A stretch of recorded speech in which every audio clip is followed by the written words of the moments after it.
Hello friends, this is a very short video. Uh, this video I will teach you that as you can see my laptop is working and my I'm extended the screen to two other monitors and my mic is connected to this laptop and I click the Google search box. You can see speak now. Hello, hello, hello, hello. There is no sound is coming and also you can see I'm going to check my sound panel, open sound settings. You can see I'm selecting my blue eyes microphone and it is not working. You can easily fix this problem by going to this control panel. Okay, go to this control panel. The sound control panel is opened. Then go to recording.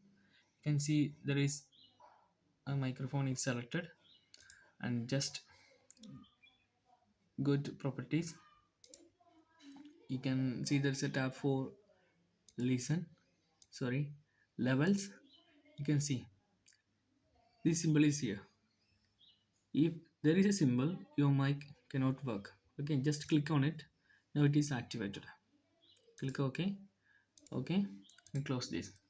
Now we are going to test this mic is working or not. Hello Google, it's working.